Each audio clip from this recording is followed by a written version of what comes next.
Planning on playing survival mode or hardcore on Subnautica?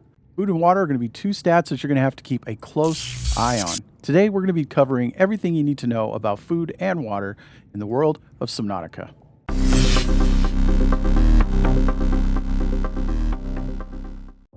Before we can even talk about food and water, we actually need to understand our food and water bars. So both will count up to 100, but they function differently of each other.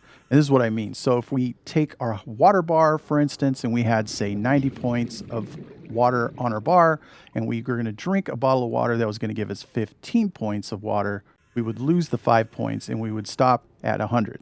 It's not the same on food, and if the same was true over there and we had 90 points of food and we were going to eat a food that was going to give us 15 points of food, we would jump up to 105. Now, it doesn't matter how you get your fish. You can chase them all around and snatch them out of the water. You can use a thermal knife and cook them on the spot and eat them there, which honestly is really good if you're out exploring and you start to get hungry. Or you can do what I like to do and just use the grab trap. Like, look at this. However you decide to get your fish, you can put them in an alien containment. As long as you get 2 of the same kind of fish, they will breed over time.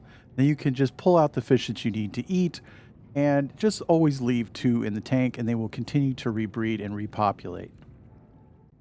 So what kind of fish is actually worth your time? And I say, honestly, in a survival game, if you can catch it, eat it, it's all going towards your food and water. It's all positive. There are 2 fish, however, if you're going to use the alien containment for breeding, that you should, in my opinion, keep an eye out for. That's the peeper and the Reginald. Now, if we come over here and we go ahead and cook them both, we could go ahead and see the peeper cooked gives us 32 points of food and plus 5 to our H2O. Reginald will give us 44 points of food and plus 4 to our H2O. And honestly, the Reginald is top and the peeper is the second, and you can actually find them both in the safe shallows and the grassy plateaus. We got to be careful, of course, because as you can see here, we have our cooked Reginald and it's already starting to degrade. After about 2 or 3 minutes after you've cooked it, the nutritional value will start to degrade. No longer is it a plus 4 on our H2O, it's a plus 3. Food isn't a plus 44 anymore, it's a plus 43. And all the way down to rotten, -3 on our food and -25 on our hydration. So this one is no good. We can't actually eat it at all. Once again, on our rotten peeper, the same thing, -15 for food and -25 for H2O. And this is like bottom of the line, right? But you can cure it with salt.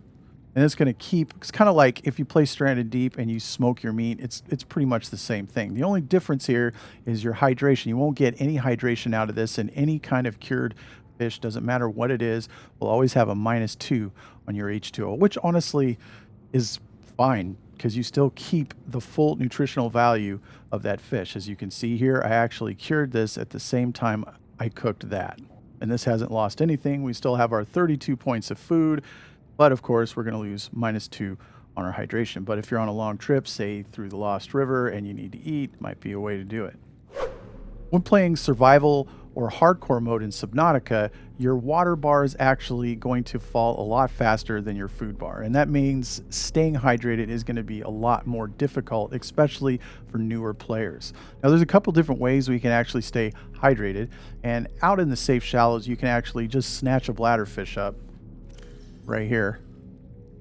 We can just come over here to our fabricator and just craft him into a bottle of water. And that's pretty good, because it's going to give us 20 points of hydration. That's pretty good.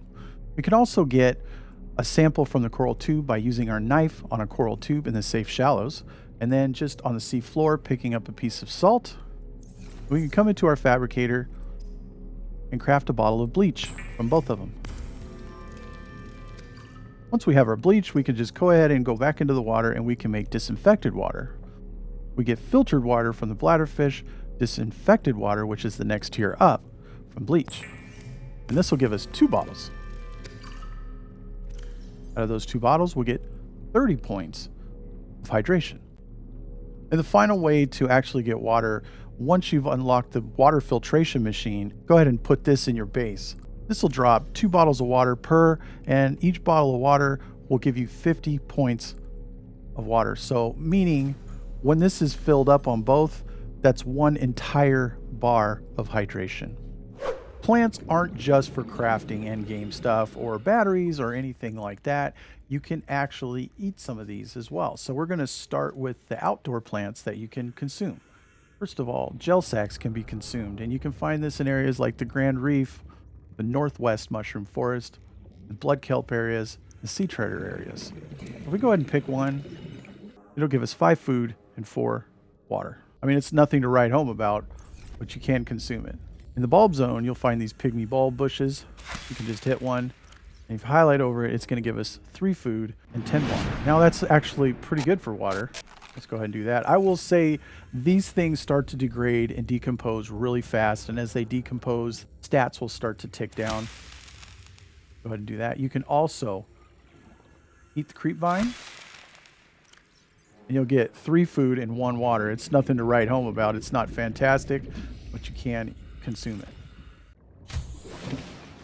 Okay, so we're inside the greenhouse now, and this is all the different plants that we can actually consume.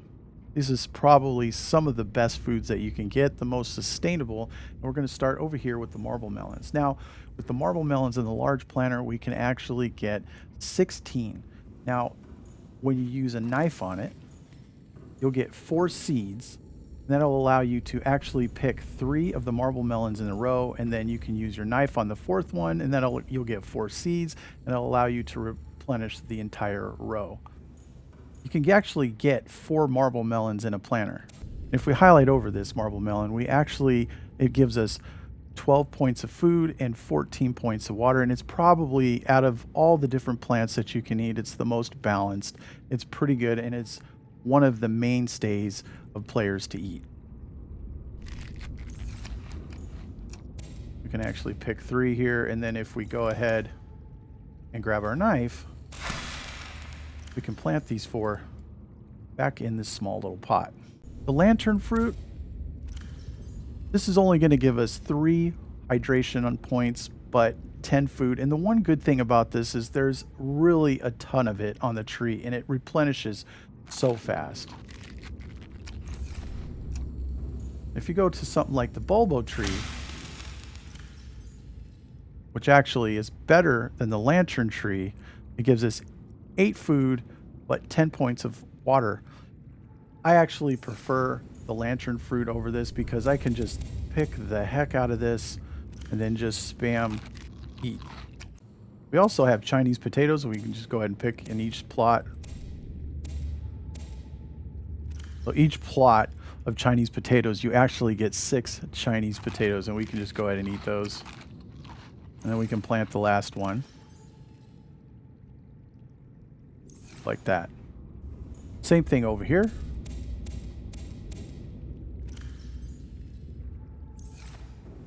There you go. We get 6.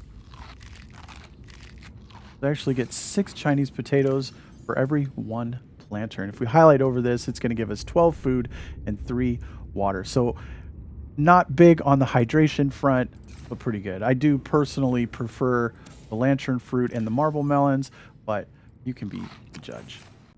If you're still looking for your alien containment, I got a guide for that. Just go ahead and check that link that I'm going to link right here on the left. And if you found the video useful or helpful in any way, don't forget to hit that subscribe button so you do not miss the next time I upload.